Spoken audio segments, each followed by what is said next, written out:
Welcome to the 7th year of the Nutritionist webinars. I'm Marianne Fessenden, Educational and Academic Liaison for AMTS and your host for this series. This year we are focusing solely on emissions with an emphasis on dairy cattle and what nutritionists need to focus on to keep our industry viable, sustainable, and profitable whilst minimizing the effect dairy has on the environment. To that effect, our speakers this year will focus on providing information and help us get accurate information spread beyond the industry. Typically, I play music prior to the start of each webinar session. This year, we have decided to hold an open question forum 30 minutes prior to the start of the presentations. This is an opportunity to ask AMTS team members questions, any topic, be it program functionality, model biology, or specific nutrition management questions. The Zoom webinar is live on Facebook, and retention of those conversations will be able to be found on our Facebook page. We will do this each month and see how it goes. Today, our speaker is Dr. Elliot Block, a research fellow and director of technology in Specialty Products Division of Arm & Hammer Animal Nutrition, a division of Church Dwight. Elliot completed his BS at Cornell University and attained a Master of Science and PhD from Pennsylvania State University. He held a position as professor in animal science at McGill University, where he was the director of the Cattle and Research Complex. After 19 years in academia, he left to join Arm & Hammer Animal Nutrition in the Specialty Products Division. Dr. Block's areas of interest have been varied, including but not limited to parasitism, bovine somatotropin, DCAD, milk synthesis, essential fatty acid nutrition, and more in over 125 published manuscripts, 250 scientific abstracts, 32 conference proceedings, 2 textbook chapters, 15 patents, and numerous additional distinctions. A speaker of English, French, Portuguese, and Spanish, we likely could have had him conduct this webinar with all our co-hosts in their preferred languages with no difficulty. It is an honor to have him join us to speak about palm oil. Please enjoy the recorded webinar and remember to add your questions to the chat or Q&A windows in the Zoom platform. Elliot will join us to answer the questions after the webinar. Okay, good morning or good afternoon or good evening, depending where you are in the world.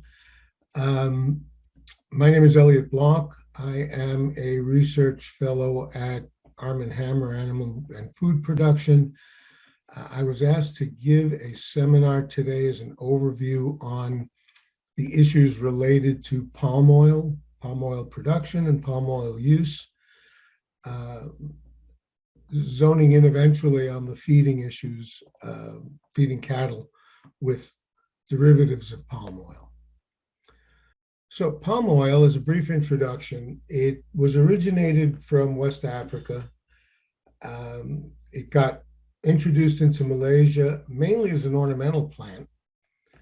And you can see from the photos that it's basically a palm tree, a type of palm. It began being grown commercially in the early 1900s, mainly for its oil. A big expansion happened back in the 60s when the Malaysian government introduced a massive program on diversification. And today it is the leading agricultural crop in Malaysia, followed second by Indonesia. So Malaysia still remains the largest palm oil producer in the world. Produces about close to 14 million tons, which is about 47% of the estimated 30 million tons of palm oil. So it's a large producer. Followed by Indonesia as a close second at about 11.5 million tons, which is 38% of the palm oil production.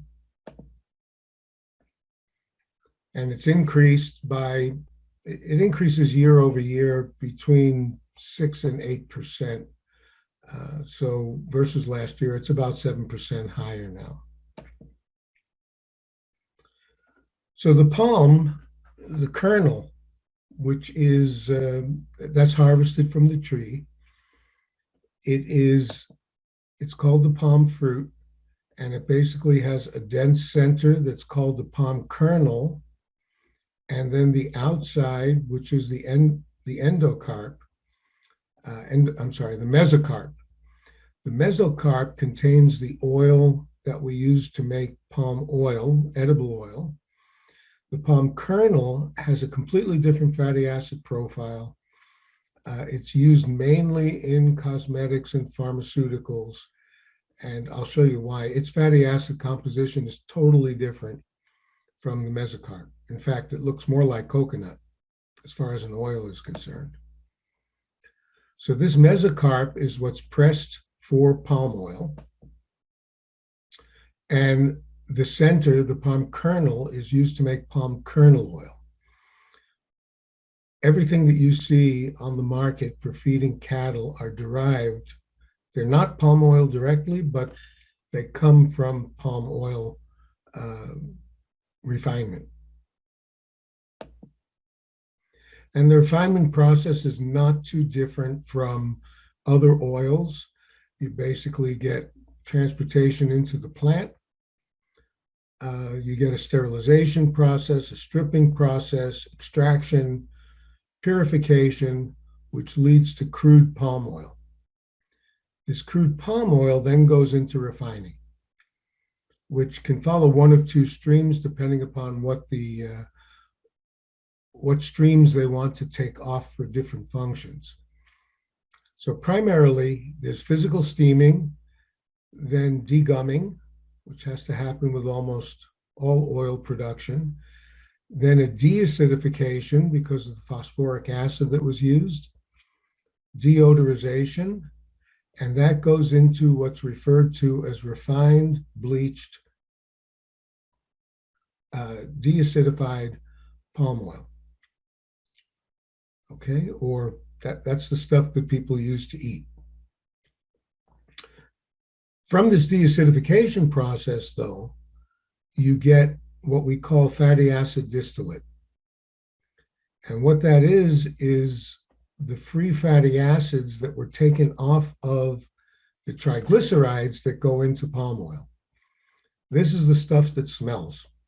If you ever smell PFAD, palm fatty acid distillate, it smells like calcium salts of fatty acids, because that's exactly what it is. And it is these free fatty acids that actually impart flavors to different oils. So for those of you familiar, I guess the best analogy is olive oil.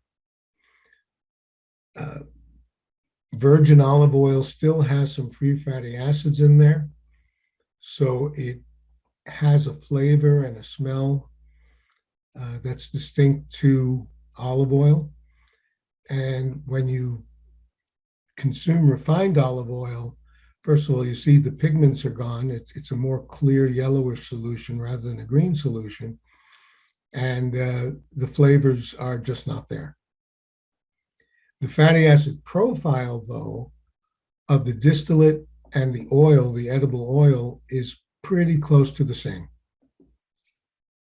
So the oils that we eat are primarily triglycerides. Fatty acid distillates are free fatty acids from that production. There's another process that's used. It's used to make soap stocks, and as the name implied, that's what you make soap from, and you wind up with acid oil. But it's still a neutralization, bleaching, deodorizing that occurs in both processes. So why has palm oil been in the news? I think it's overrated. First of all, why did palm oil get so popular? And I'll show you some data that it is the #1 oil crop in the world. Why did palm oil have, or why does it have a bad rap? It really has nothing to do with health benefits or health detriments. And then as of recently, there was this whole issue around, I think it was a contrived issue. I'm giving you the punchline. is butter, is milk fat from cows fed palm fatty acids um, used at levels that you would normally supplement these fats at, less spreadable, or is it harder at room temperature? And actually in Canada, they had this whole thing called Buttergate, and the Dairy Farmers of America pulled me in, American feed industry pulled me in. I don't know why me, because I'm not a palm expert necessarily, but to do a little bit of digging as to, is this real or is this hype? So as a table, let's see, why is palm so high? Look at the tonnage. This is in million metric tons for 2021. 75.5 million metric tons of palm oil were produced. Close second is soy at 60 million. You see that all the other ones are very low. And you notice the corn doesn't even make it on here. Corn, I think, is about 2.2 million metric tons. So most of the oil in the world is palm oil. And of that, we, as I said this before, and I think it's critical to understand that cows, the supplements we feed cows is not palm oil. It is that fatty acid distillate of which 3 to 4% of palm oil is PFAD. So essentially we have 3 million metric tons of PFAD that's produced in the refinement process of palm oil.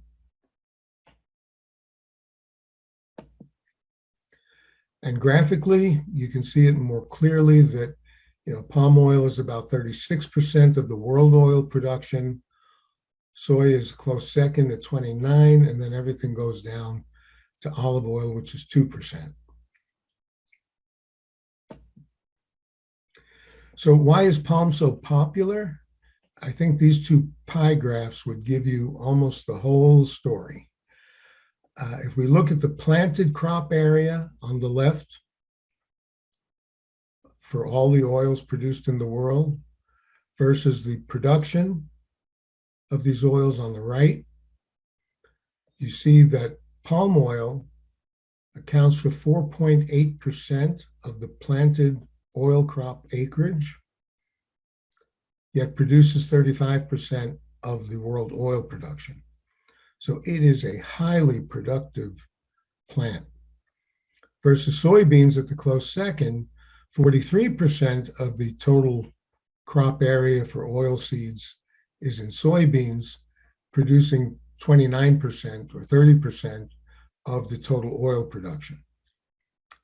So much less land use, plus they're a permanent crop. The plantations, the palm oil plantations usually will last about, depends on which one, but 15 to 25 years once it's planted and established.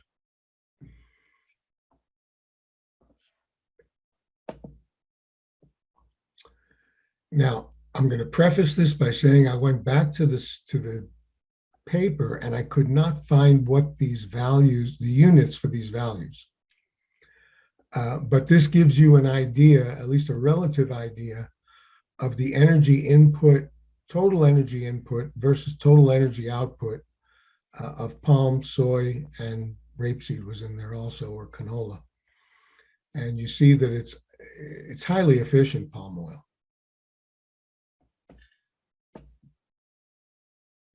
So let's move to some of the effects of feeding fats on the properties of milk fat.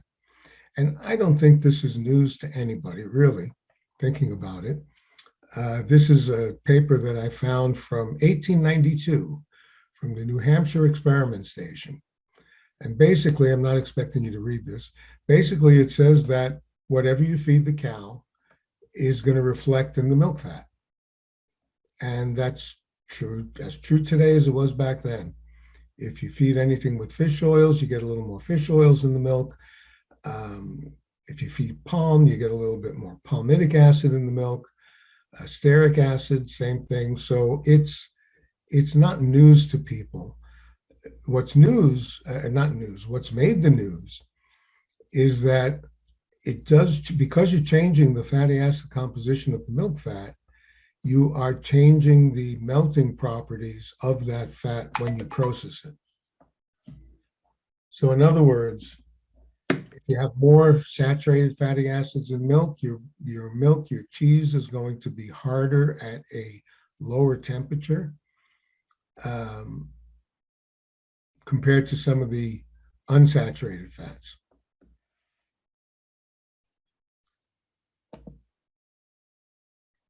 So what goes into this milk fatty acid profile?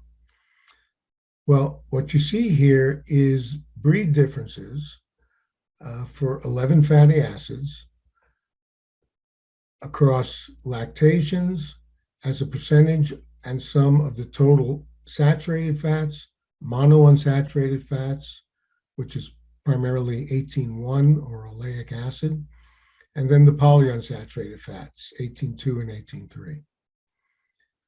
And there are breed differences. You'll see that Jerseys tend to have higher saturated fatty acid levels. Their butter and cheese tends to be harder as temperature increases. It doesn't melt as quickly. And we see that if we look at 18.1, the unsaturated fat, it's a little bit lower, and C16.0 saturated palmitic acid is a little bit higher. So there are some breed differences. As far as production systems, this particular study looked at conventional versus organic, and virtually not very many significant differences here. If we look at the saturated fatty acids, we're about 70% on both. The 18.1 monounsaturated, about 26% on both. If we go down to palmitic acid, we're at about 31% and 30%. I'm sorry, that was palmitic acid. And 18.1 oleic acid is also very similar at 23. So there are more breed differences than there are on production differences.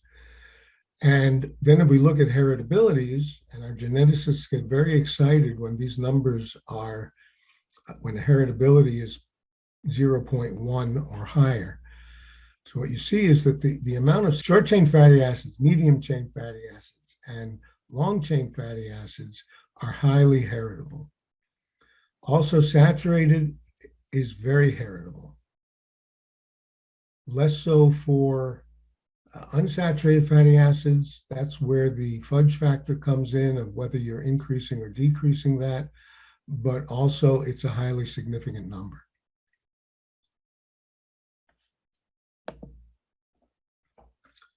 What else goes into milk fatty acids? Well, seasons, mainly because of feeding systems. So this was a study done with Dutch cattle in Holland, and you see that grass silage tends to be high saturated fatty acids or higher in the mid-70s range, 70% saturated fatty acids. And in the summer, when they move on to fresh grass or pastures, it decreased. 68% versus 72, 73%. So not a huge swing, but a swing nonetheless. And this swing is primarily because the fresh grass is going to have more unsaturated fatty acids, especially if it's young, than the silages.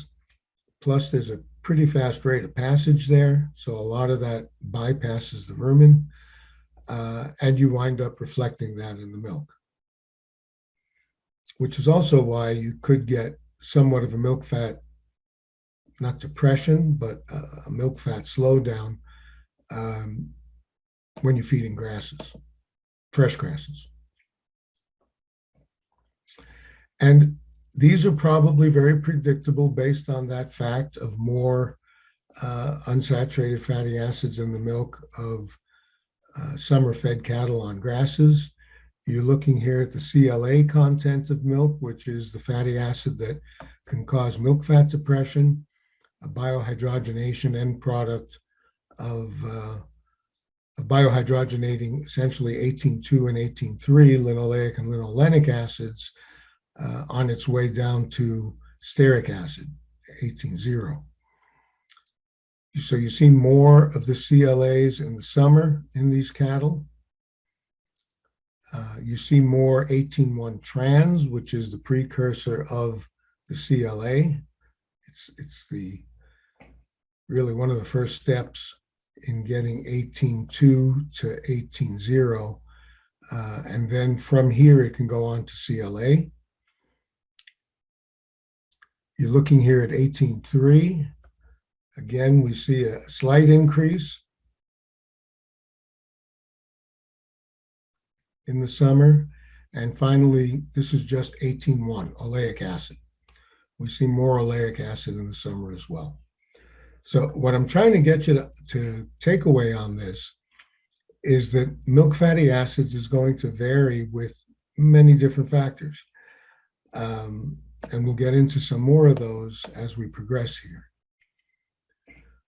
Fresh versus conserved forages. I'm not really expecting you to read these numbers. If we look at fresh forage, we look at, let's take the culprit here, what they call the culprit, palmitic acid. You see that there's an average concentration of 27% of palmitic acid in milk fat when cows are fed fresh forage, with a range of 22 to 38. Pretty big range.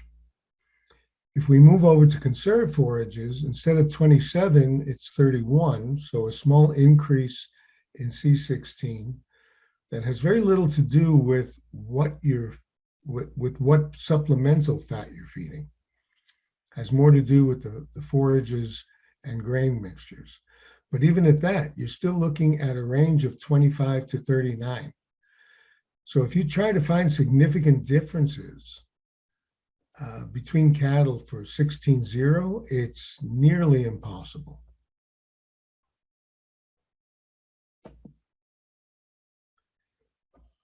This essentially represents the data from that trial. What we see here is the orange line is palmitic acid, and it hovers at about 32, 33%, goes down a little bit in the winter, goes up a little bit in the summer, but you'd be hard pressed to find significant differences here. 18-0, which is stearic acid, that's the gray line, it's relatively constant. You don't really see increases or decreases.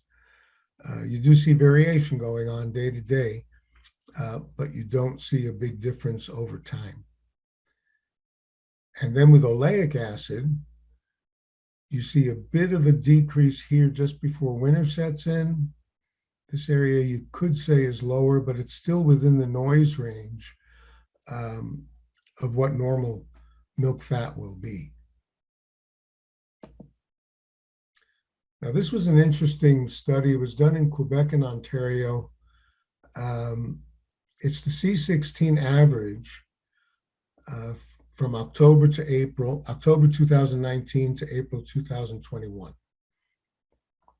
So you're looking at C16 here, and we see in February there seemed to have been an increase. This is actually the average, the overall average.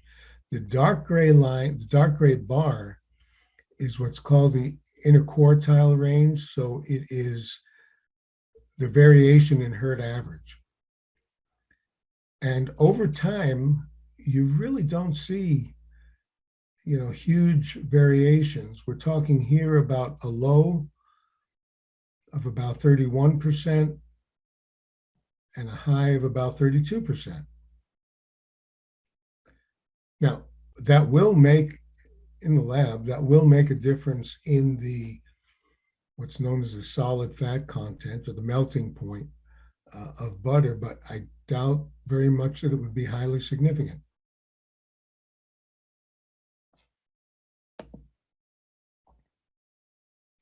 And if we look at it by parity, there are some differences, albeit small. If we look at de novo, in other words, the fatty acids that are made at the mammary gland versus the preformed, the ones that they're taking directly from the blood, you see the first calf heifers tend to have a slightly higher preformed fatty acid and a slightly lower de novo. Probably has more to do with body fat mobilization. C16, a little bit lower in first calf heifers. 18.1, a little bit higher. But in a mixed herd, you're not going to see very many differences.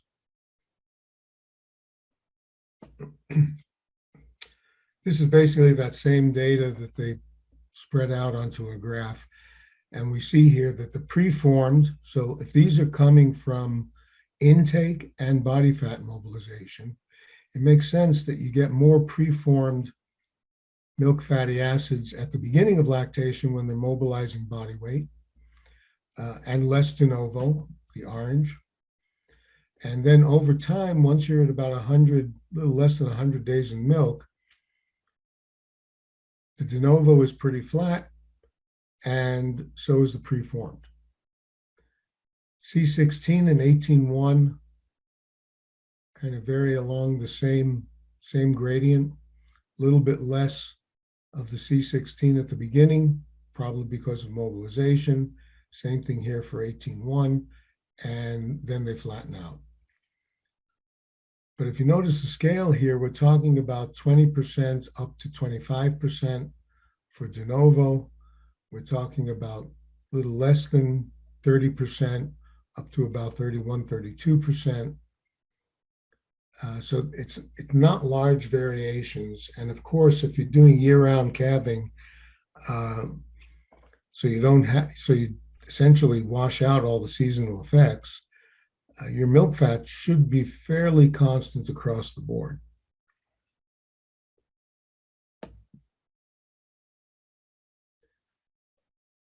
The two graphs here, this was work done by Dave Barbano,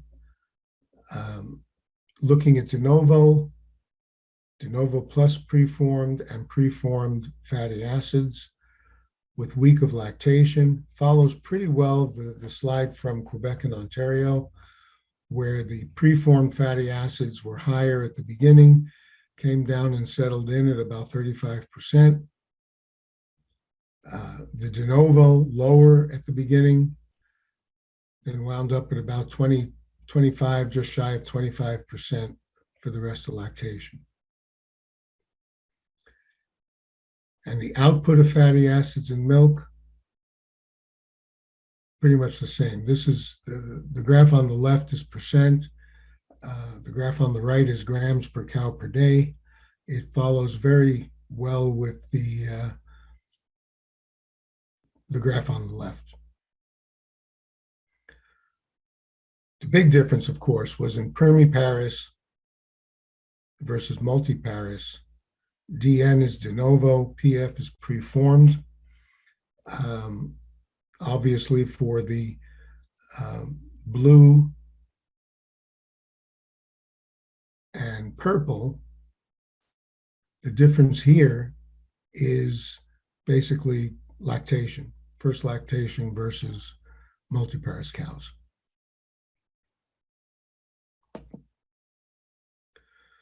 So what about PFAD? This was part of that Quebec, Ontario study, where they took herds, all the herds that they did, and separated them out into those that were not being fed supplemental fat and those that were fed calcium salts of palm fatty acids. That's what this CSPF is. And the contention was that C16 increases the melting point of fat, so it's going to make butter hard and cheese harder. 18.1 is going to lower that because it's unsaturated. And what you see here is that the control cows settled in at about 31% C16. When you supplemented them with calcium salts of palm fatty acids, they came in at 32. Not significantly different. The spread was still there. The control spread was 24% to 46%. And for the calcium salt groups, it was 26% to 45%. Huge variation. 18.1 tended to have some downward pressure. So 21% for 18.1 on the control, 26%, so higher 18.1, higher unsaturated fat in the calcium salt group. But when you look at the range, again, there's a lot of overlap. 21 versus 15, 21 to 15, min and max. And for the calcium salts, 20 to 32.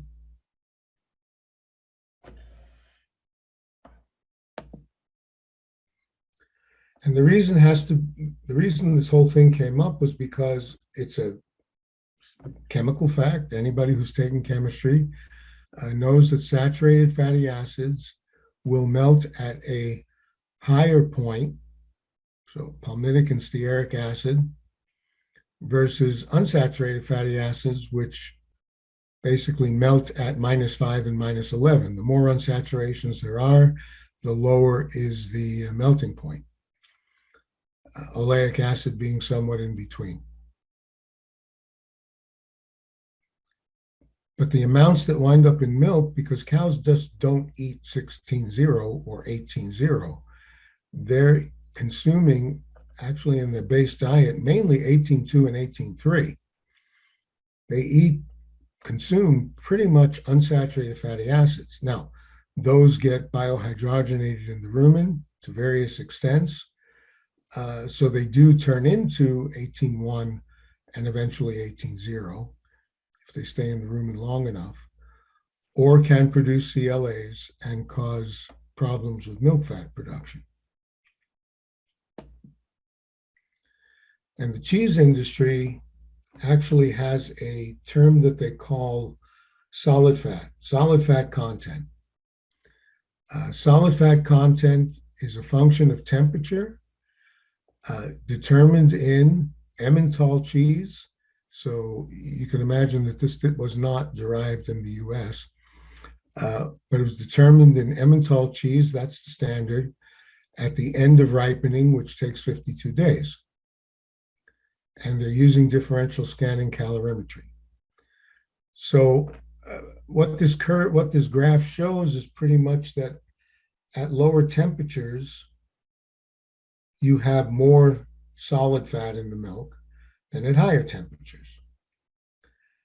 Now, I'm not an expert on cheese, but I would imagine that you would like to have your cheese, your milk fat in cheese, to remain solid over a higher range of temperatures than a lower range of temperatures. Otherwise, you wind up with greasy type of cheese. For butter, it depends what you're using the butter for. Obviously, you want spreadable butter if you're spreading it on your toast. But you want hard butter if you're a baker, because you like those chunks of butter to remain chunky while you're mixing your flour. Or at least that's what I'm told.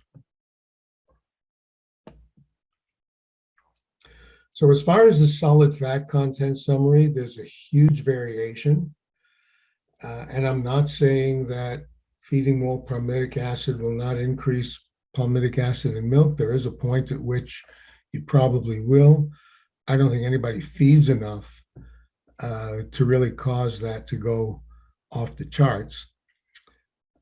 The temperature influence, you have lower solid fat content at higher temperatures. Your butter melts quicker in the summer for those people that are making butter from summer milk. There's a genetic influence. Jerseys have a higher solid fat content because they have a higher saturated fat content. And it's ideal for baking. The British love it for scones and their clotted cream. The French love it for their creme fraiche. And that there is an influence of parity, stage of lactation, and also the estrous cycle. Not really worried about this because the estrous cycle really changes fatty acid composition, but it's for a very short time, and it's an individual cow thing. It's not, all your cows are not in estrus at the same time.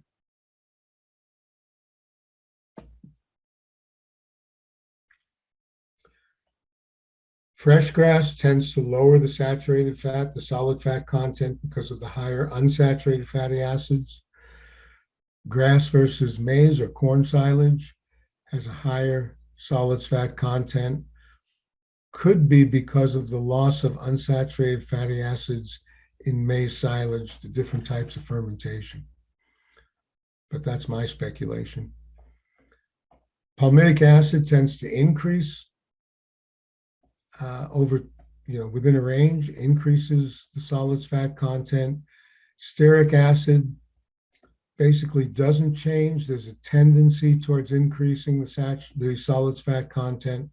However, the stearic acid content of milk is pretty constant, regardless of the other changes. Don't forget that most of the total fat consumed by a cow is going to wind up being stearic acid. They consume 18.2 and 18.3 and some 18.1, but what winds up getting into the intestine is more 18.0 or stearic acid. And then depending upon how much you feed and what the protection level is, 18.1 tends to reduce solids fat content, because if you're feeding calcium salts, you wind up protecting a portion of those 18.1s from getting by the rumen. There is some biohydrogenation that occurs, but it's much less for calcium salts than it is for the native oils. And then 18.2, which is what the cow primarily eats in her native ration, would reduce solids fat content if the 18.2 actually got to the blood and was absorbed and used as preformed fatty acids. So can we get solid fat content in butter the same throughout the year? Probably not. And if you did a study comparing butter produced in the summer versus the winter, unless the animals are on identical rations, probably won't happen. People tend, or at least the major food manufacturers, butter manufacturers, tend to blend summer fats and winter fats so that their butter is fairly consistent over time. And then we're just going to have to accept the influence of seasons.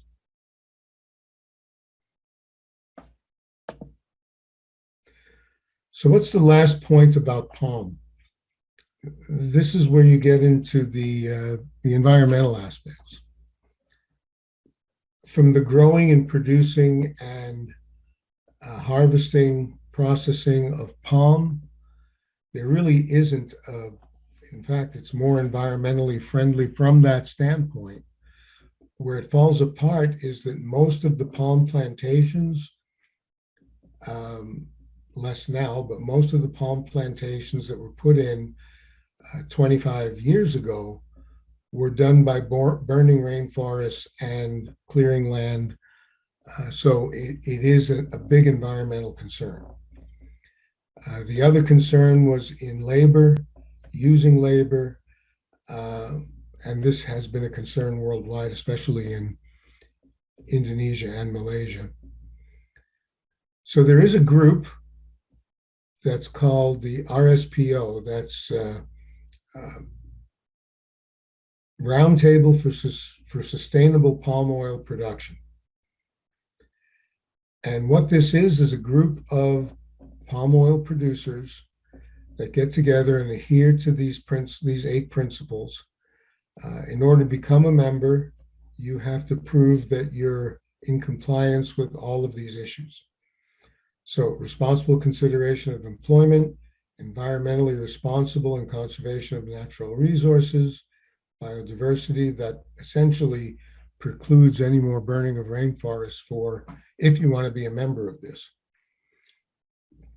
And as the world is becoming more environmentally aware, They're forcing, it's not a bad kind of forcing, they're forcing the issue of this environmental conservation by actually requesting and purchasing oils only from members of this RSPO group.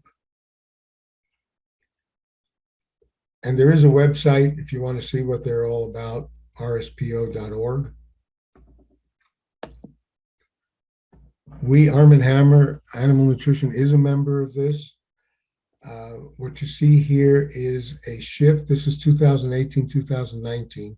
I don't have the most recent impact report, or actually it isn't out yet.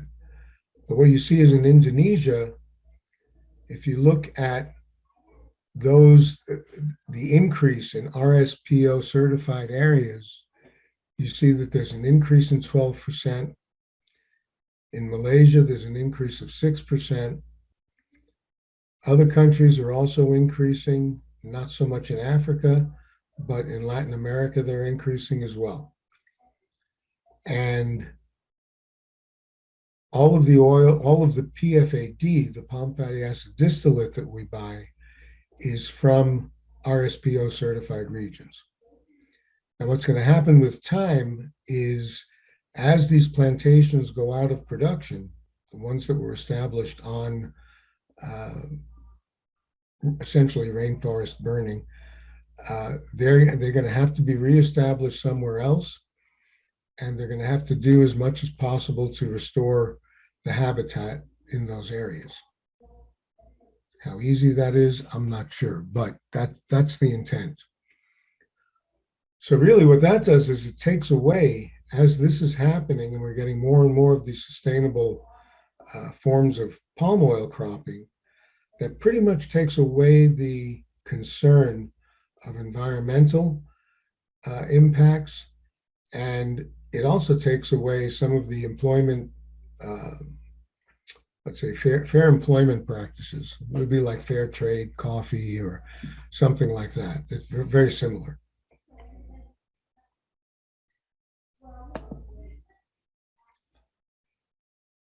And I just wanted to show you that palm oil is primarily palmitic acid, 44%, and oleic acid, 39%.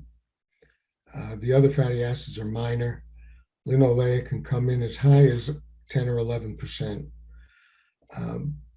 But if you look at that palm kernel oil, it almost mimics identically coconut oil.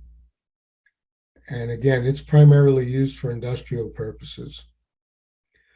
But palm oil itself, not PFAD, but palm oil is used in, you'd be hard pressed to find a food, a processed food in your supermarkets that do not have palm oil. Probably one of the biggest users in the food industry is peanut butter.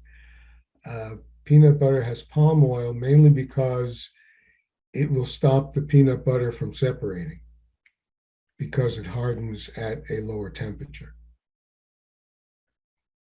It's a very small amount, but enough to add enough C16-0 palmitic acid to prevent the peanut butter from separating, at least at normal storage temperatures.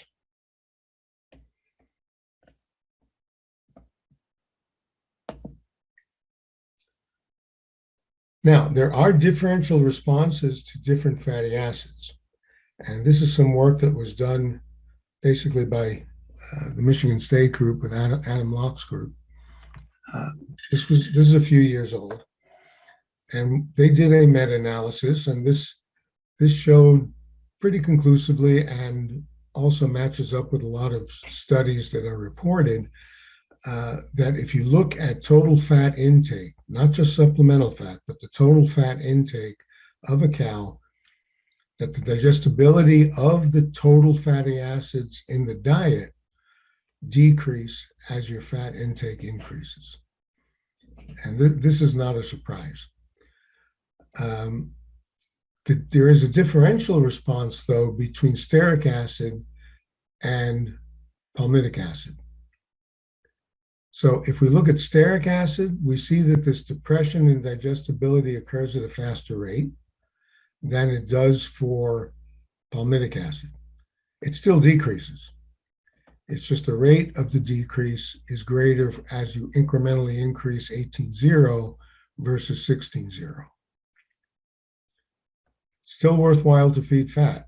I mean, from the standpoint of energy, within certain limits. You realize that everybody has their own limit. I particularly don't like to see diets more than 6 to 7% total fat.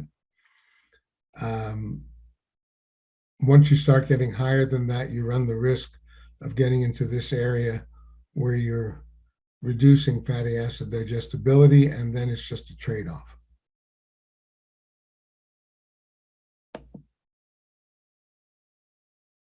That same group also showed, and again, we're talking here about this graph on the left is total fatty acid digestibilities. So that 4, 5, 6% total fat in the diet, and what happens when the supplemental fat, okay, these are 3 different supplemental fatty acid profiles. One is high palm, so 80% palmitic acid. This one here is a 40-40 blend of palmitic and stearic acid. And here you have a 45-35 blend of palmitic oleic acid. And what you see here is that once you start introducing the 18.0, you're getting somewhat of a depression in total fatty acid digestibility in the diet, as opposed to the other 2 fatty acid sources. The control diet did not have any supplemental fat. So what you can take away from this is that adding palmitic acid is not going to change the total fatty acid digestibility. Changing it to a fat source with 16.0 and 18.1 will give you a slight increase in digestibility. It was significant, but it's not, you're talking about here 78 versus 79 or so percent. And when we look at the specific digestibility of palmitic acid with those same blends, here's where we see that you can actually decrease the C16 digestibility by adding C16 compared to the control by a small amount, about 4%. C18, adding C16 and C18 will reduce by 12%, and adding that 18.1 increases C16 digestibility. And this is not new to monogastric nutritionists. C18.1 or oleic acid is known to improve the digestibility of fatty acids in the small intestine. If we look at the digestibility of the 18 carbon fatty acids, so 18.0, 18.1, 18.2, 18.3, no difference by adding palmitic acid, no difference by adding both palmitic and oleic acids, but you do see this slight depression when you're feeding additional or supplemental 18.0 on top of what's coming out from the rumen.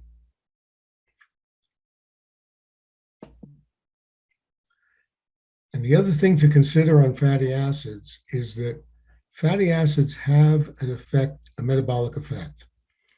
Now, we all know that, the 18.2 and 18.3 or omega-3 and omega-6 story, that those actually do function in cell membrane integrity, they function in immune responses, but even these non-essential fatty acids, palmitic and oleic, have a differential effect on whether the animal is partitioning energy to milk or partitioning energy to body weight gain. Where palmitic acid, and this was a very nice study published by Locke's group, by D'Souza, shows that you get more energy partitioning to milk as you increase the amount of C16. You get more energy partitioning towards body weight when you're feeding more and more C18-1, more oleic acid. Now, obviously, there's probably an ideal balance between these two, but we all know that partitioning to body weight or partitioning to milk, if you were to come up with very specific formulations, I don't think very many people are going to wind up being able to feed or store 3 or 4 different fat supplements on their farm. So basically, we're going to have to settle for, unless you can do that or want to do it, you're really going to have to settle for a mixture of the two to really make sure that you're partitioning the way you want it to. Now, in early lactation, it depends upon your purpose. You may want to partition more towards body weight once they get over the peak and more towards milk in the early part. On the other hand, you don't want them to lose too much body weight, so you should put in some 18-1. So bottom line is it's going to be a mixture of the two.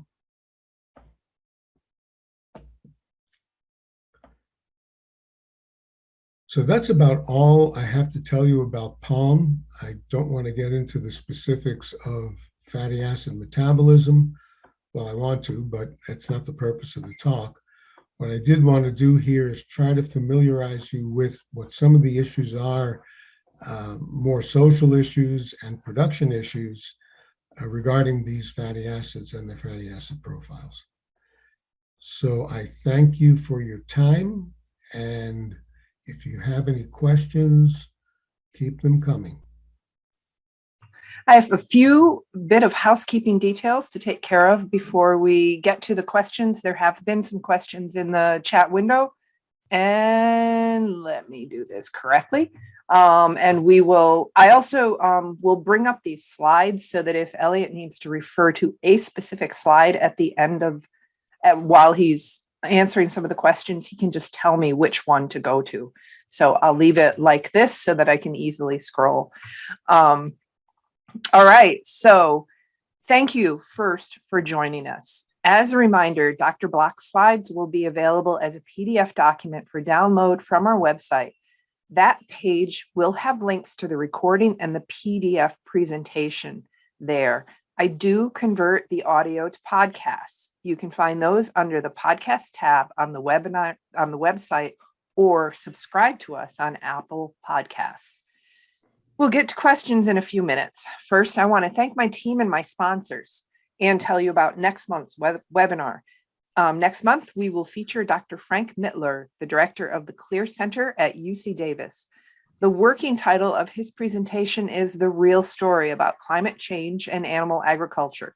Frank will join us June 9th, again at 9 a.m. and 6 p.m. We will be following the same format as this webinar, featuring AMTS office hours 30 minutes prior to the start of each webinar. So show up early if you have a nutrition or program related question.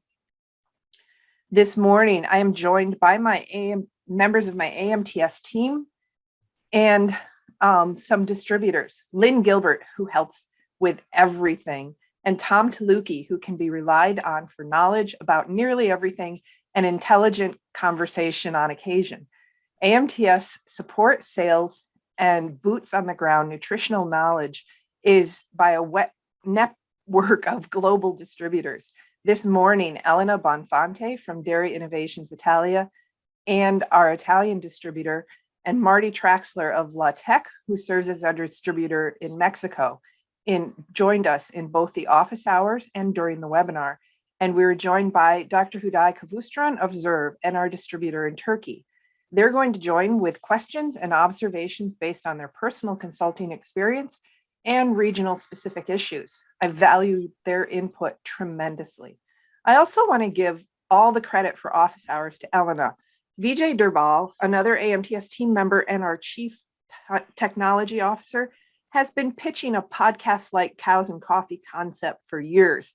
Our discussion this morning between Elena, Tom, Marty, and Elliot came pretty close, and it was fun. We have a wonderfully supportive network of sponsors who help pay our speakers and justify my time commitment to this project. We thank our gold sponsors, Arm & Hammer, Animal and Food Production, #ScienceHearted. The Canola Council of Canada. Learn more about feeding canola at canolamazing.com. Adina, experts in animal nutrition with expertise in plant bioactives. And Protetka, transforming the future of farm animal health. Our silver sponsors are the Forage Analysis Labs of Dairyland Laboratories and Dairy One, both with affiliates around the world.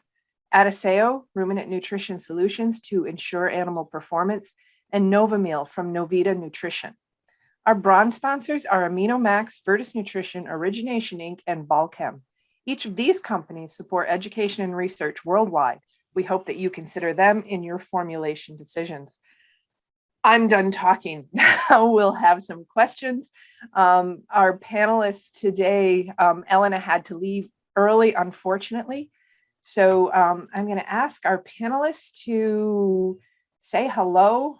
And Elliot, thank you so much. Tom, is Tom still here? Yep. Tom, Marty, Lynn, and Hudai are all here with questions and comments, and we'll also tackle the questions in the chat window. Hello. Hello. Hello, Hudai. Hello. You win. Would you like to go first with any questions that you might have? Yeah, okay. I have one question, maybe two questions at the moment. So first, it was very interesting presentation. I would like to thank you, Dr. Elliott. And if you go back to this, I think the number of the slide was 26. Yeah, this one. So I'm a little bit confused here. You know, when we look at the solid non-fat content, when it is 0, I think the temperature, the melting point is a little bit higher. I think it is, we are talking just opposite of it. Is it right, or I'm misreading this slide? Well, thanks. And just full disclosure, they're not paying me for this. Right, Marianne? Wait a minute, we offered. You off. Admittedly. Solid fat is really it's used by the cheese industry. Yeah. It's kind of a misleading term because it's not solids, non-fat. They've just taken the fat of the milk and determine at what point it's hard. Okay? Mm-hmm. So the solid fat content, when the temperature is 0, let's say, the solid fat content percent is high. So you have about, I don't know what this number exactly is, but it's about 58% of the fat is solid, and the remainder is still liquid or soft. It's not solid yet. That's all this graph really represents. Mm-hmm.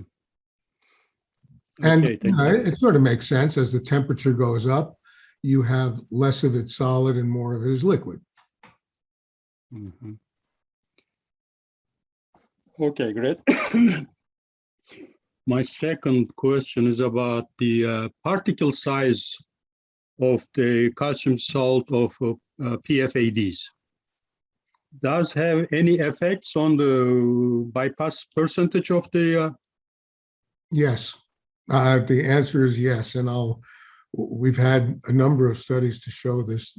Look, calcium salts of fatty acids are salts, right? Yeah. So you know yourself that if you take granulated sugar or better yet, salt, take salt, just sodium chloride, that's in the water. It goes into solution fairly quickly, right? Mm-hmm. And the only thing that the salt process does to the PFAD is reduce its solubility, right? If it's not soluble in the rumen, it cannot be acted upon by the bugs to biohydrogenate. And there's also less free fat from that product to coat forage particles and reduce fiber digestibility.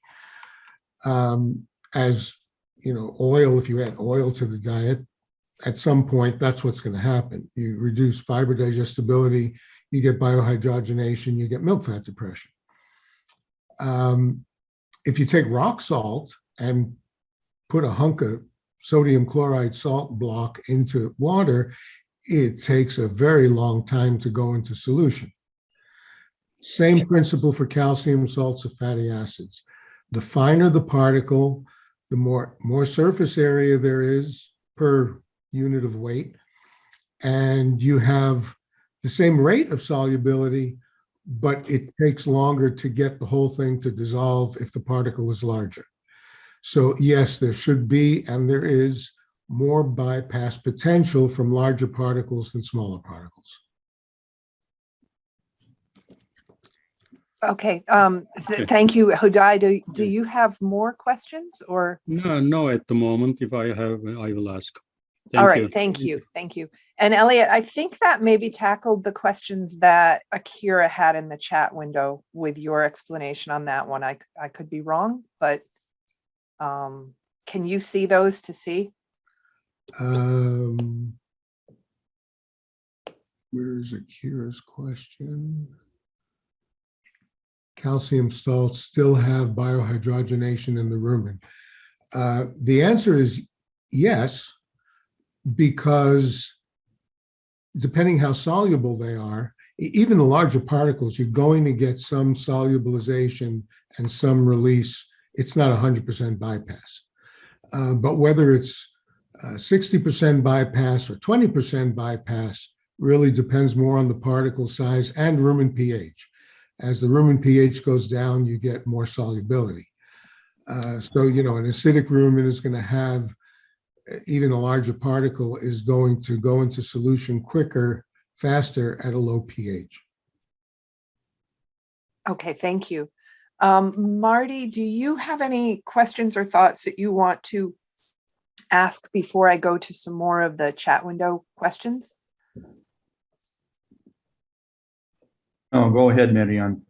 Okay, thank you, thank you. And Tom, certainly feel free to wade in with anything.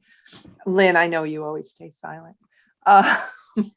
So let's see, I had a question, more a comment that will maybe induce some discussion. In addition to PFAD, RBD, stearin, and olein are also raw materials for fractionated palm fats that are fed to cows. These fractionated fats can be triglycerides or fatty acids with high levels of C16. I think that's more of a, can you go with that comment? And then I'll follow up with Chad's additional comment or question that comes later in the chat. Sure.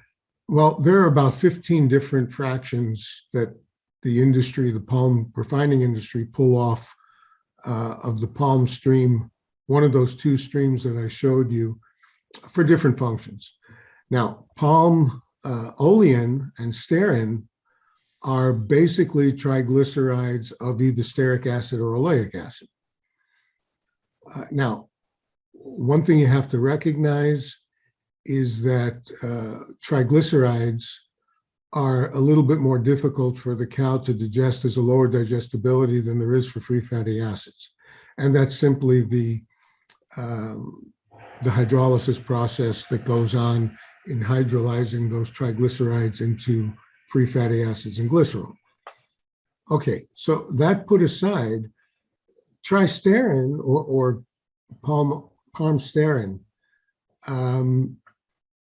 is pretty darn solid.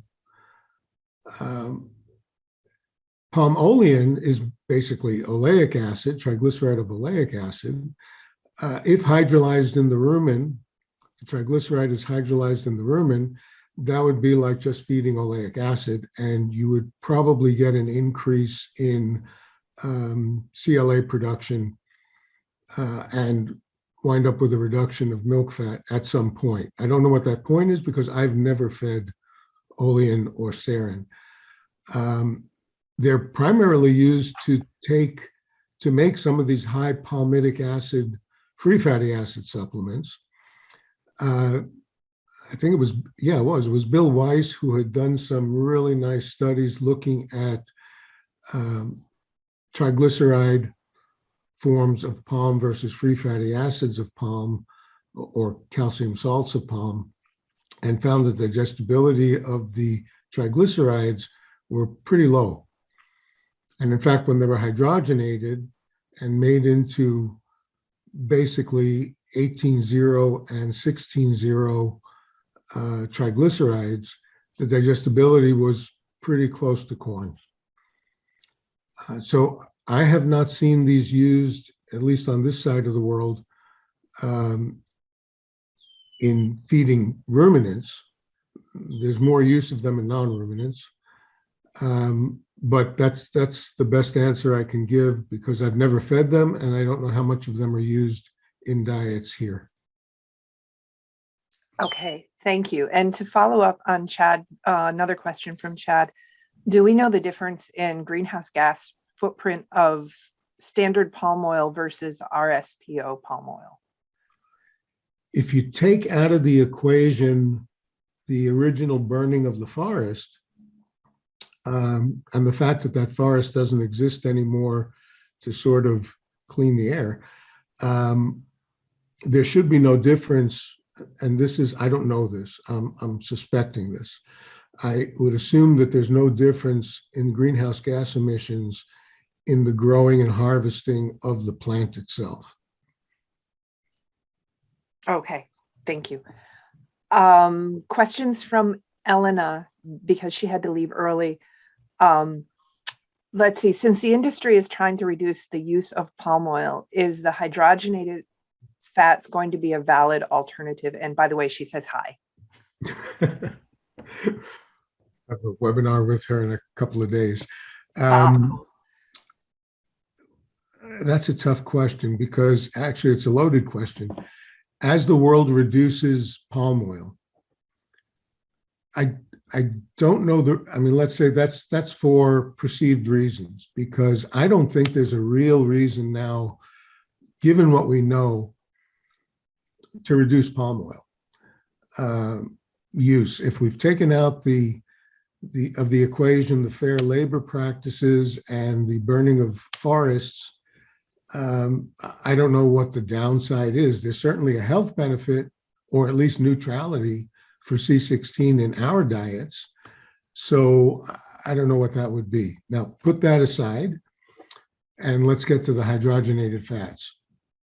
Hydrogenated triglycerides are, as I said to you, there's a couple of papers from Bill Weiss's group at Ohio State a few years ago that pretty much shows that the hydrogenated triglycerides, which are going to be stearic acid, basically, you're taking whatever, either soybean oil or corn oil or palm oil, and you hydrogenate it, you get triglycerides of basically 18-0 and 16-0.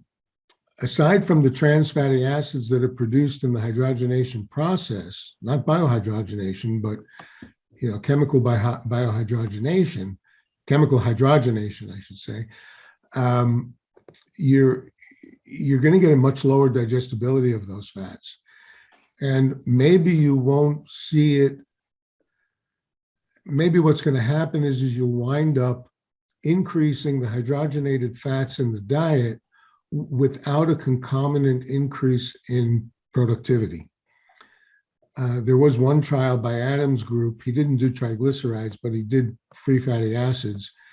And as you increase 18-0, you increase dry matter intake, but you don't change production. And there's only one way that can happen. And that's if the digestibility of that 18-0, not that the 18-0 is low, but it's decreasing the total fatty acid digestibility of the diet. And at some point, that's going to catch up with you. Okay. Follow-ups of some more questions. What about the quality of these kind of fats, and are there other alternatives? We've been looking for an alternative for PFAD long before I even arrived at Arm & Hammer, because we're always looking for the least expensive source of fatty acids. Palm oil is just the cheapest stuff you can get. So is there an alternative? I'm sure there is an alternative, but can we afford those alternatives? I don't think so.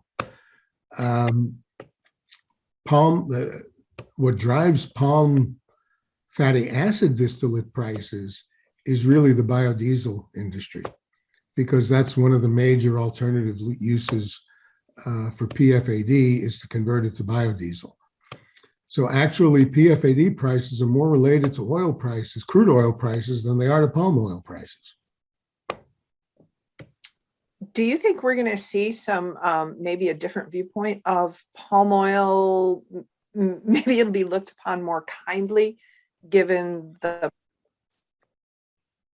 Well, you tell me, do people still carry around the whole milk fat being bad for you? Yeah, right. Sorry. I mean, once it's out there, it's always the first thing you hear. You don't hear the backstory. Yeah.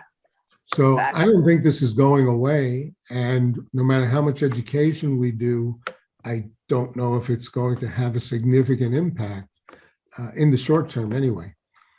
But, what's the alternative to palm? You saw, if you go back to my pie graphs on area planted versus at the beginning there, I don't know what slide, there it is. Okay, so to replace now I'll go extreme, to replace that 35% palm oil that we have, you would have to double or triple the soybean acreage if we were to use soybeans, for example, which would basically take up all of the agricultural land currently planted in oil crops. So it becomes problematic. We could want to do it. I want to replace lots of things that would be better for the environment. But as I say, as long as that perception exists, the trade-off that you have here is humongous as far as how much acreage you need in order to cover the oils, the edible oils.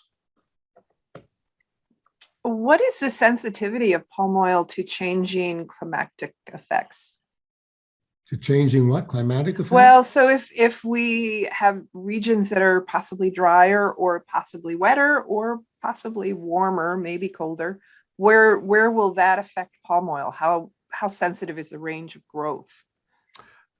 I can't tell you, but over time, it really doesn't seem to have affected. It seems that because most of these it's all tropical, right? Mm-hmm. So you have a small variation. I don't think, and if we go from across the world, from Latin America to Central America to Africa, and then Indonesia and Malaysia, I think that it's going to be less. I don't know this. I think that it's going to be less sensitive to climate change, short of complete drought. I think it'll be less sensitive to climate change in that regard. Okay. So I've come to the end of my questions. Unless somebody has questions or comments they want to contribute, we can wrap it up for this morning. And see everybody back. Well, not everybody, but see our peoples back later this afternoon. Thank you, Marianne. Thanks, team. Thank you, Elliot. No problem. Marty, thanks for joining us. Hudai, thank you. Lynn, Tom, Elliot, thank you all so much. Thank you. Thank you, Elliot. Thank you. No problem. All right. Goodbye, everybody. Thank you for joining. Bye-bye. Bye. Thank you all for joining us tonight. This afternoon, I have been joined by some wonderful co-hosts, my team here at AMTS, Lynn Gilbert, who helps with everything, and Tom Taluki, who can be relied on for knowledge about nearly everything and intelligent conversation on occasion and disruption always. AMTS relies on the support, sales, and boots on the ground nutritional knowledge of a network of global distributors. Sean Lee of AnSciTech and our global distributor in China assists with the webinar tonight. He and distributors who joined us this morning offer questions and observations based on their personal consulting experience and regional specific issues. I valued their input tremendously. Finally, and not at all least, I thank and appreciate my hardworking co-host from Argentina, Paula Turillo of IFINA, who, with the help of translators Paul Alenis and Maria Perino tonight, deliver the webinar in Spanish for an audience in Argentina. We have a wonderfully supportive group of sponsors who help us pay for all our speakers except Elliot and help justify time commitment to this project. We thank our gold sponsors, Arm & Hammer Animal and Food Production, #ScienceHearted, the Canola Council of Canada. Learn more about feeding canola at canolamazing.com. IDENA, experts in animal nutrition with expertise in plant bioactives, and Proteca, transforming the future of farm and animal health. Our silver sponsors are the Forage Analysis Labs of Dairyland Laboratories and Dairy One, both with affiliates around the world. Adiseo, ruminant nutrition solutions to ensure animal performance, and Nova Meal from Novita Nutrition.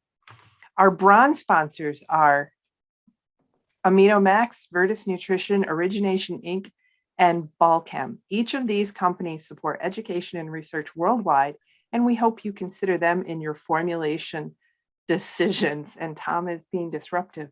I'm going to open up our welcome everybody now that I'm done with all that talking, and ask, I gotta find my right page. Here we go. And say, Elliot, thank you for joining us again. No problem. Thank you. And I wasn't going to get grief from you telling me that we're not paying you, because That's so right. there you go.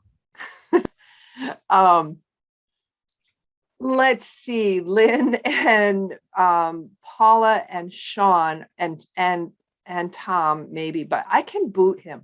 And we will be taking questions.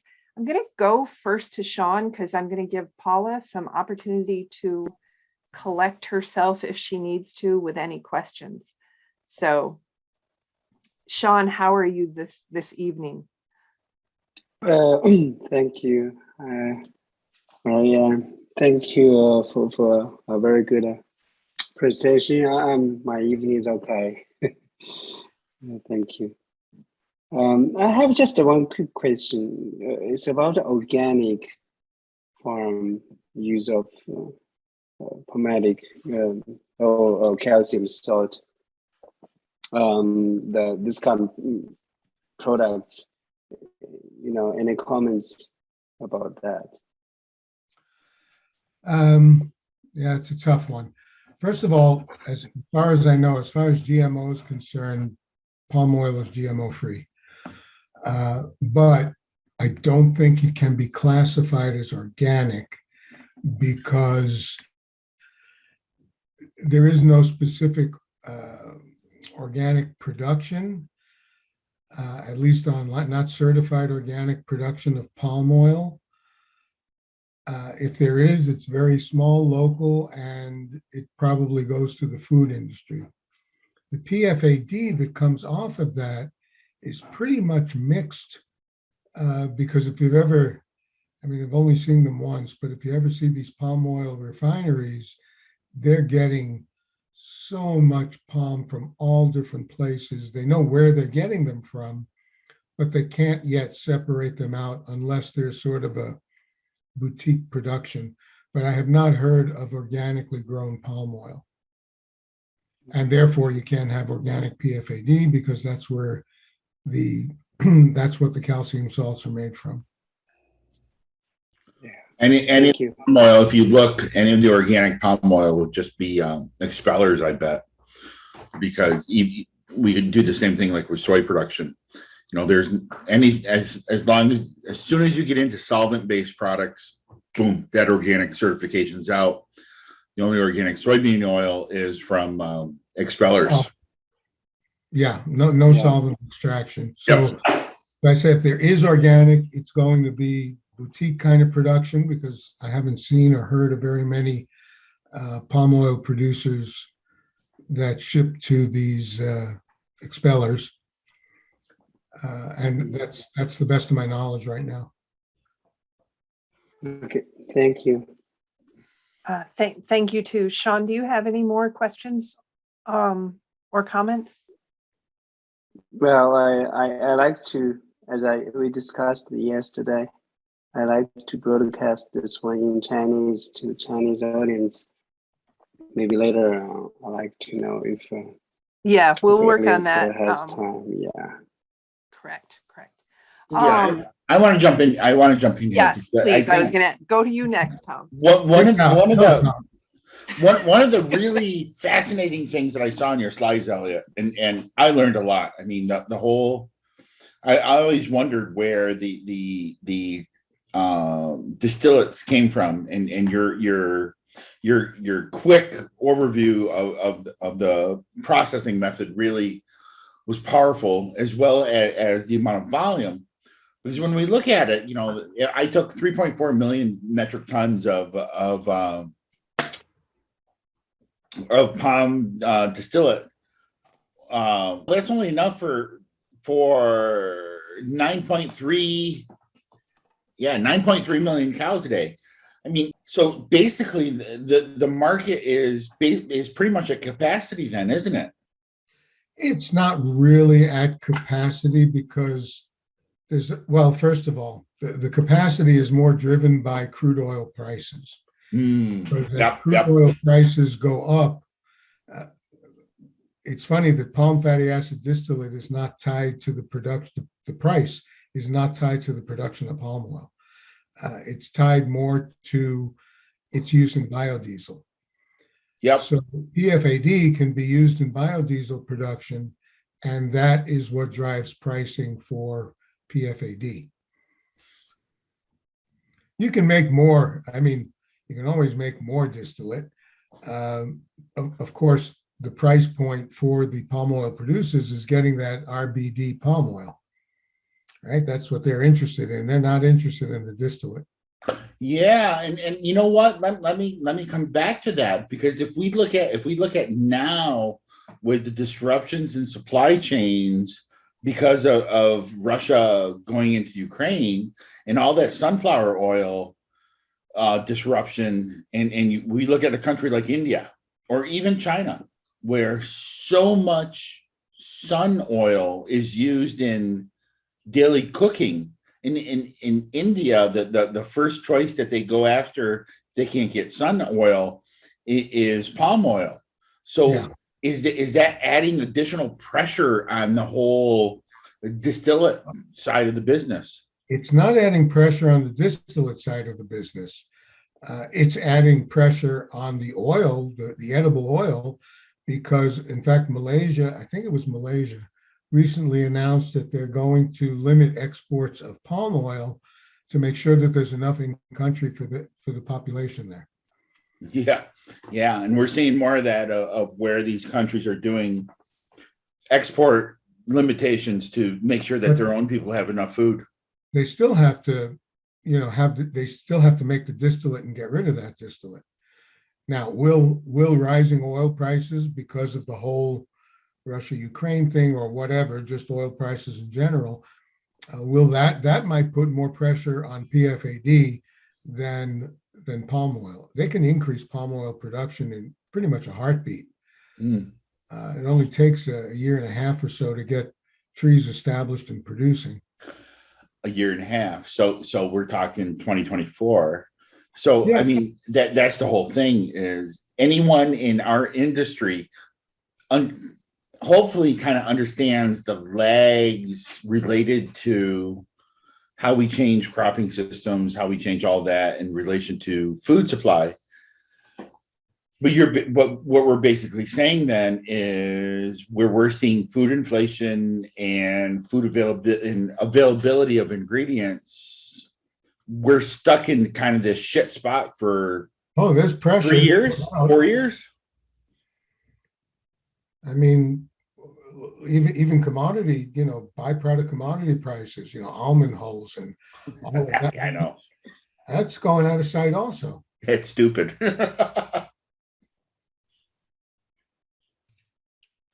Is there anything not affected?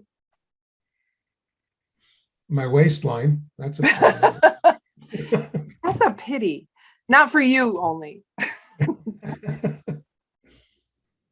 It will be if milk goes to $10 a gallon in the store. Oh, wait, that's only organic. That's not, have you ever seen milk reflect all of the input costs? Stop it. Milk price is probably the most stable thing since 1945. Yeah, I know. That's what's the problem. Is that the same in other countries? Yes. Yeah, there's Most countries, Marianne. most Okay. countries, there's governmental pressure to stabilize milk prices, egg prices, although eggs have gone up. But the staples, milk, bread, eggs, those things are somewhat priced, well, either subsidized or the strict price controls. A well-fed society does not revolt. Right, exactly. Bread and circuses. I'd argue that with you, but that's for another day. All right, we'll do that in Kansas City, Elliot, or Okay. we'll find some scotch. Let's see. I'm gonna, Paula, do you have, if anybody has any questions they want to put in the chat or the Q&A window, I'm gonna let Paula ask some questions that she might have from Argentina. Well, let me ask Paula a question first. Paula, what's the price of corn, of maize, maize going to dairy farms right now in Argentina? Hi, all of you. So I really don't know the price, the corn price right now, but I can ask some colleagues and let you know. See what, Paulette, do your listeners have any insight on that? No. Podemos preguntar, we can, sorry, we Yeah, can ask them. Ask your question while Paula or Maria is asking, Okay. if you can. And Paula, Yeah. what Paula, what's Yeah. the milk price in Argentina right now? I think it's around 35 pesos. It would be like 15 cents. Yeah. Yes. Really? That's 15 cents a liter or? Yeah. Liter. Oh my God. Yeah. To give you an idea, Paula, our net mailbox is around, it's going to be 53, 54 cents a liter. Yeah.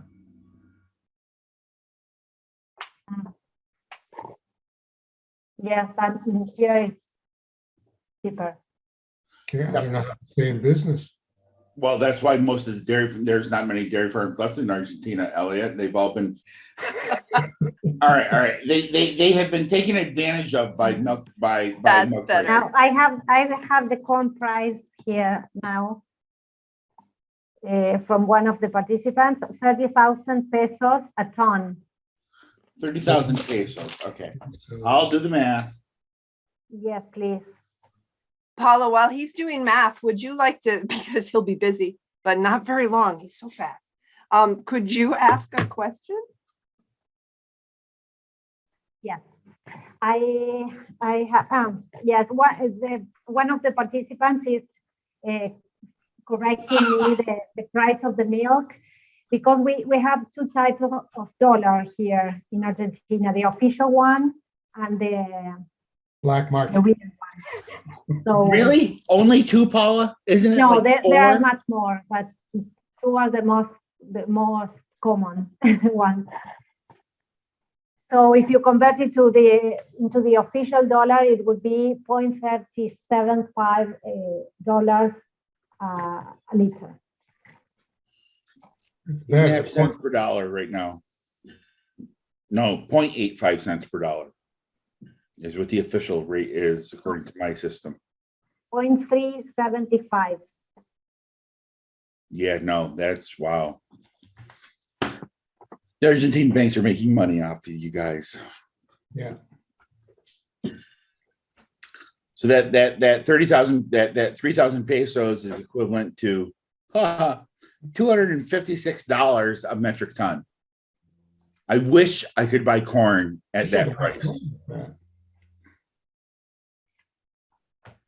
We're more like 330, 340 a metric ton for corn, for whole corn. Are you still there, Paula, with your question from earlier? But your milk price is just, that's She's horrendous. just crying in a corner at this point. That's why you make your own cheese and sell it at a premium, right, Paula?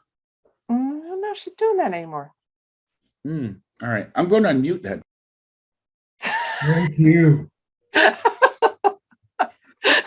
I'm texting Lynn. I have lost control. Marianne, can't you mute Tom? Just You've met him, right? Hey, careful there, Block. Okay, Paula, are you ready for your? I did not hear your question. Paula, could you ask your question again?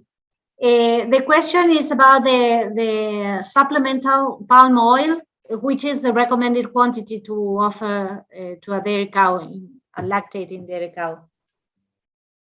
okay. First of all, I would not feed palm oil. If we're talking about the calcium salts, that's a different story. So let's be clear. Palm oil is first of all, it's triglyceride. Triglycerides are generally less digestible than free fatty acids. And the 18-1 is almost assuredly going to go to trans 18-1 and help increase the probability of milk fat depression. So if we're talking about calcium salts, Yes.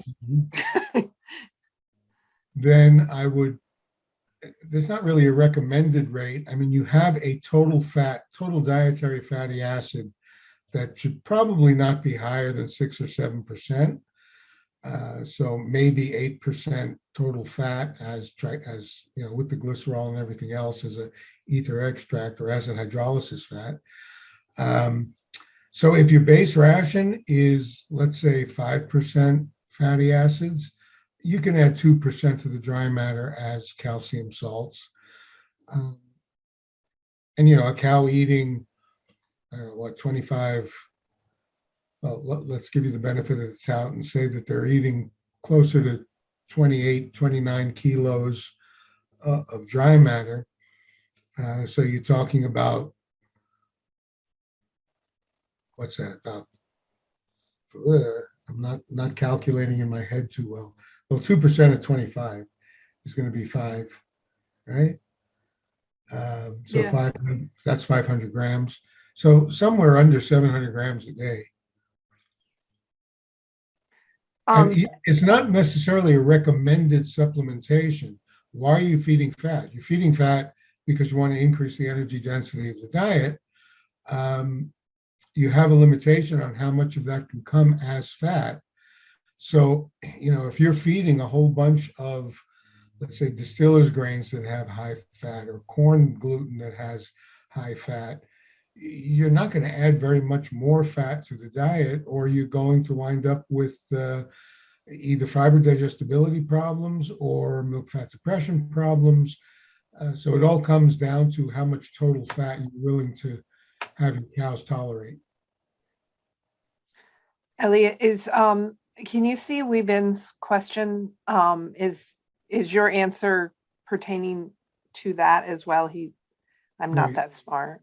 I'm not seeing the question. In the question windows from Dr. Adam Block's work, the NDFD increases as the C16O intake increases even to 1,000 grams. What is the minimum and optimal supplement rate for C16O? That's a tough one. Also, I don't think there is a maximum. I mean, again, it's your total fat in the diet that's going to determine how much C16 you're going to add. C16 is one of those fatty acids that more or less half of it comes from de novo synthesis and half of it comes from preformed. So if you're getting a lot of de novo C16, you're not going to benefit too much by supplementing on top of that. However, if you have a lot of preformed fat that's coming in, you're probably going to boost your milk fat more easily by adding C16. Zero. I don't know. I think it's more of a ratio of these fatty acids than it is an absolute amount. Can I jump in on that? Yes. You could. No, you will like this, Elliot. Because one of the problems that I've always had with and I know Adam, I respect the world out of Adam. One of my problems with Adam's work has always been they've looked at just the fatty acid profile of the fat supplement, and they've never taken into consideration what is the fatty acid profile of the whole diet. Absolutely agree, because depending what fat you're feeding from the other sources of nutrients, that is what's going to determine how much or how little of these other supplemental fatty acids to make them ideal. Absolutely. And you I look at don't- most of our diets, we feed a hell of a lot of corn oil. Okay. And I took a couple of Adam's papers and ran them through AMTS and calculate and looked at the total diet profiles. And the fascinating one was, I forget what year it was. I'd have to go back and look it up. But depending upon the production level of the cow, the 16:0 to 18:1 ratio response in milk production and milk fat varied tremendously by level of production of the cow.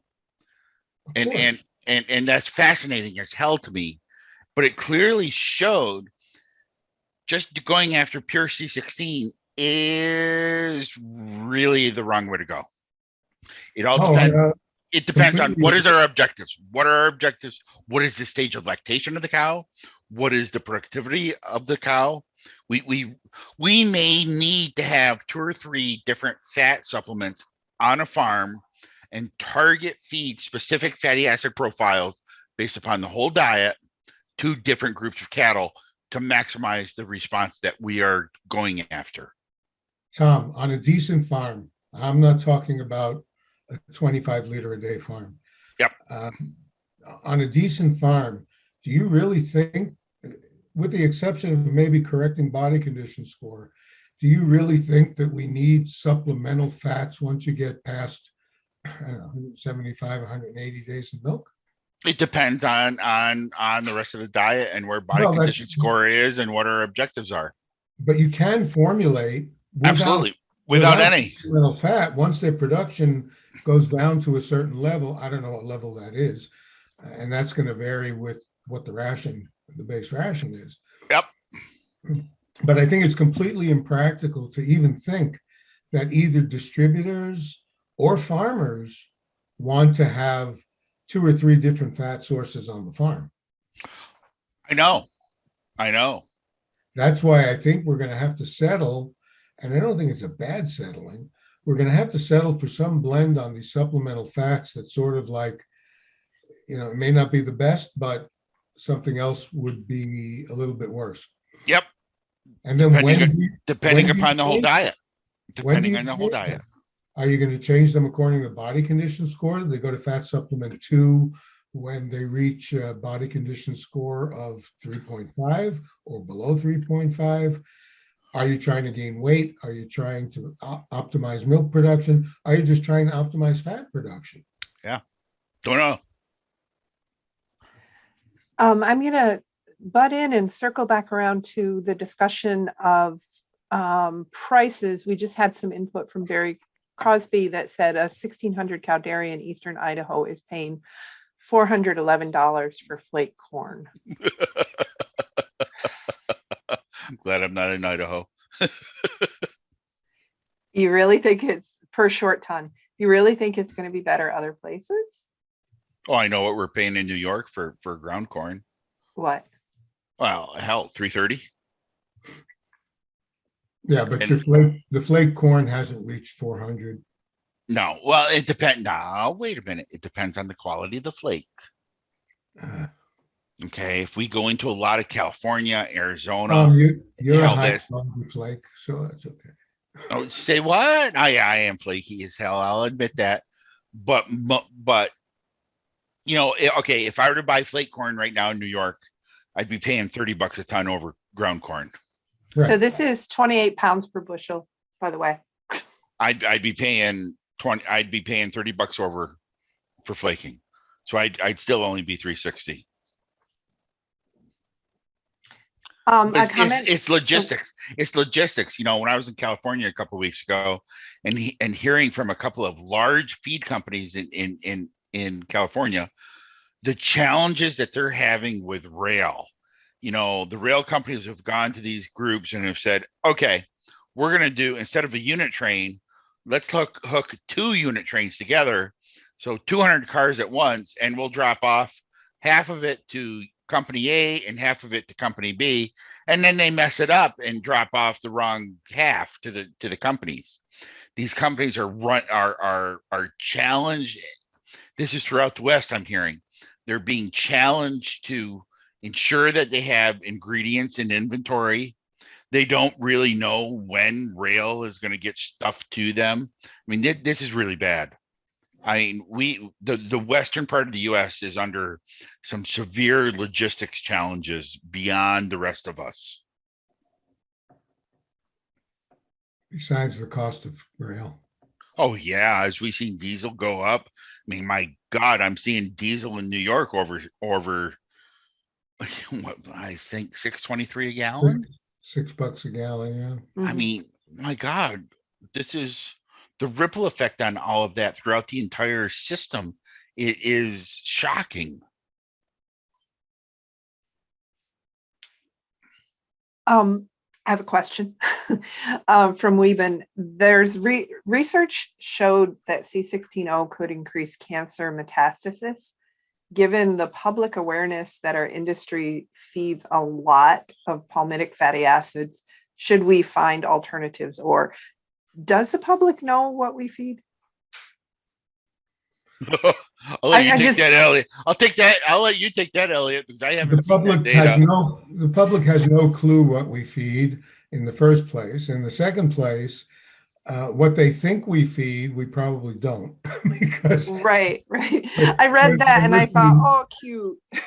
Well, and I would debate the C16O causing metastasis in the first place. In the second place, you saw what the C16 content of milk is with feeding palm fatty acids. It doesn't change. It does change a little bit more when you go to a pure C16 source. But, you know, even the medical community has downgraded C16 to a neutral status on health. Hasn't gone positive yet, but it's now a neutral status on health. So I don't know. I hate reading any article, whether it's human nutrition, animal nutrition, even articles that I publish. Reading them as a single one-off study is not the answer.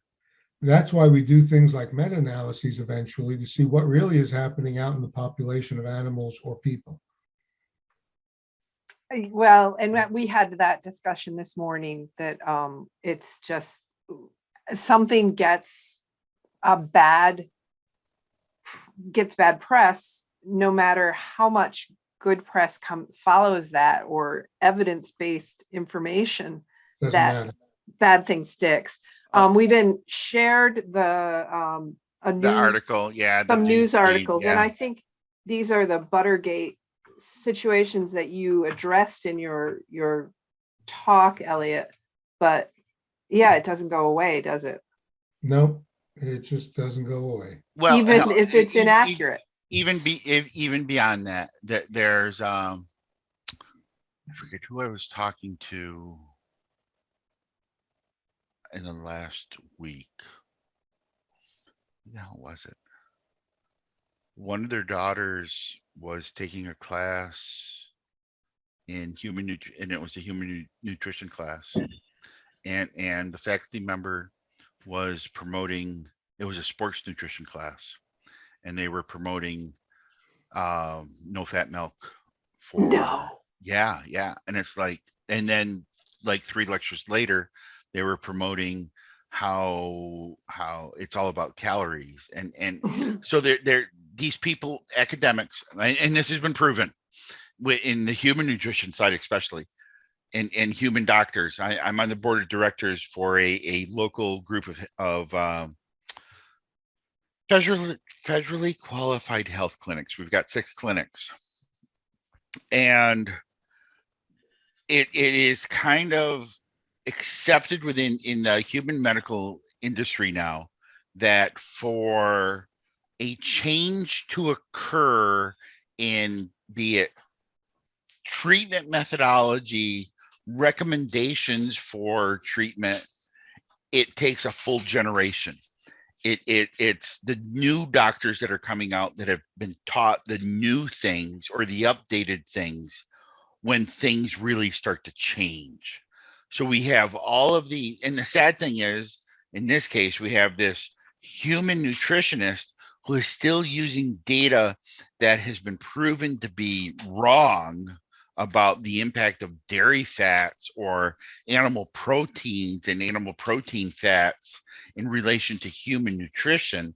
Yet probably the last time that she looked at the data and updated her slides was her first or second year of being a faculty member when she put the lectures together. So this is going to take a long time for us to correct the bad science, and then we still hear from USDA.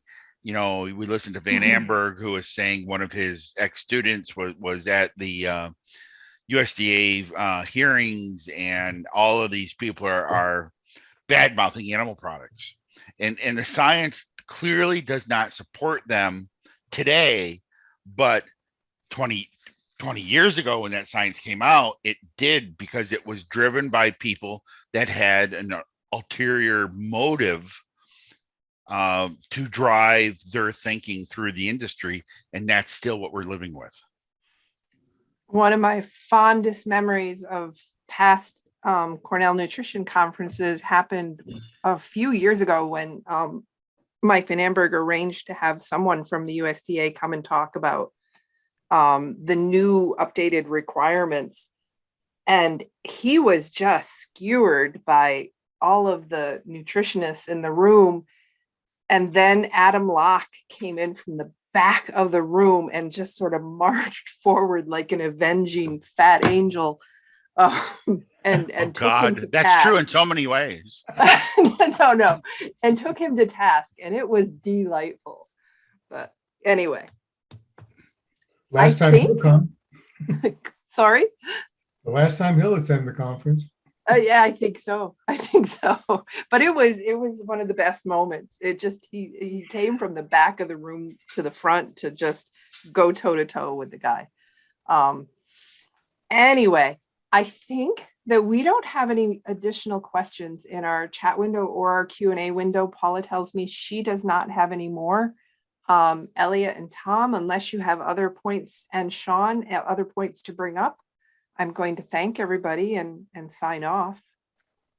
Does that seem agreeable? I'm going to work with my son on making brew stuff. No comments, anyone? Good night, everyone. Elliot, Good night. If I don't see you before Kansas City, we will go have a bottle of wine or 3. Scotch. You promised me scotch, everybody. All right. We'll do scotch. I'll bring Van Amberg. Okay. All right, everybody, thank you so much. And Bye. good night. Thank you.